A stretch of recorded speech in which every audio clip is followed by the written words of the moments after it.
మండలం పెద్దమ్మగడ్డ రంగంపేట నివాసులం అందరూ కలిసి ఒక 300 కుటుంబాలు అక్కడ బండకు కొట్టి ఆ భూమిని ఏర్పాటు చేయడం జరిగింది.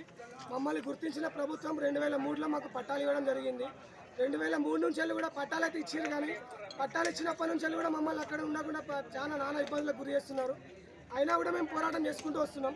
అన్ని పోరాట క్రమంలో 40 కుటుంబాలు మాత్రమే మిగిలినాయి. అక్కడ ఉన్న 40 కుటుంబాలను కూడా ఇక్కడ వెళ్ళగొట్టాలనే కుట్రతోని కేసీఆర్ గవర్నమెంట్, రేవంత్ రెడ్డి గవర్నమెంట్ మమ్మల్ని ఇక్కడ వెళ్ళగొట్టడానికి చాలా కుట్రలు చేస్తున్నారు.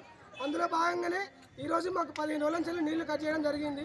మేము ఏం తాగాలి, మాకు అక్కడ వాటర్ సోర్స్ అంటూ ఏం లేదు, నల్ల నీళ్ళు తప్ప మాకు వేరే వచ్చే ఏం లేదు. అక్కడ ఒక బోర్ పడదు, ఏమి ఉండదు దానికి. ఇన్ని రోజులు మాకు నల్ల నీళ్ళు ఇచ్చారు. గత ప్రభుత్వం మమ్మల్ని గుర్తించి మాకు ఇండ్ల స్థలాల, మాకు ఇంటి నెంబర్లు, కరెంటు మీటర్లు, నల్లాల కనెక్షన్లు అన్నీ ఇచ్చినాయి. కానీ ఈ గవర్నమెంట్ వచ్చిన 2.5 సంవత్సరాలలో డెవలప్మెంట్ పేరుతోని డెవలప్మెంట్ చేసిన వాళ్ళని అక్కడ ఉండకుండా వెళ్ళగొట్టడం అనేది దారుణమైన విషయం. ఇది మేము రాజ్యాంగబద్ధంగానే జీవిస్తున్నాం. మేము రాజ్యాంగానికి వ్యతిరేకంగా ఏం చేయట్లేదు. మేము వ్యతిరేక శక్తులు మేము కాదు, మేము వేరే ఏది కాదు, మేము రౌడీలం కాదు, మేము ప్రభుత్వ భూములు ఏం కబ్జాలు చేయలేదు. మాకు ఇచ్చిన భూమి, మేము చదివేసుకున్న భూమిలో మా హక్కు ప్రకారం మేము జీవిస్తున్నాం. అక్కడ మా జీవించే హక్కును కాలరాసే అధికారం ఎవరికి లేదు.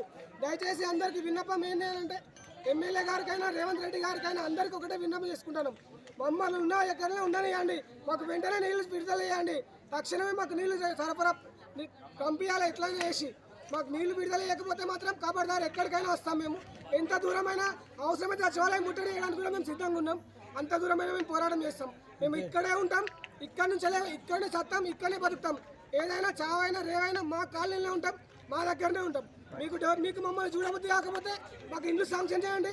మమ్మల్ని బండ కొట్టి దారి ఇచ్చింది కదా, దారి తయారు చేసిన భద్రకాళి టెంపుల్ కోసం వాళ్ళు ఏం చేసిండ్రు, ఇల్లు ఇవ్వాలి, నీళ్ళు ఇవ్వాలి. నీళ్ళు ఇవ్వకుండా ముసలి వాళ్ళు, చిన్నపిల్లలు ఎట్లుంటారు చెప్పండి. మీరే న్యాయం చేయాలి. ఇల్లు కట్టియాలి, పక్క ఇల్లు కట్టియాలి, నీళ్ళు ఇవ్వాలి, కరెంట్ ఇవ్వాలి, దారి ఇవ్వాలి, అన్ని పక్కా ఇల్లు ఇవ్వాలి. 15 రోజుల నుండి నీళ్ళు లేవు. ఎటుంటారు పెద్దవాళ్ళు అయినా, ఎవరైనా ఉంటారు, ఎటుంటారు చిన్నపిల్లలైనా, స్కూల్ పోవట్లేదు. ఇంత పెద్ద ముసలైన ఎటుంటారు నీళ్ళు లేకుండా.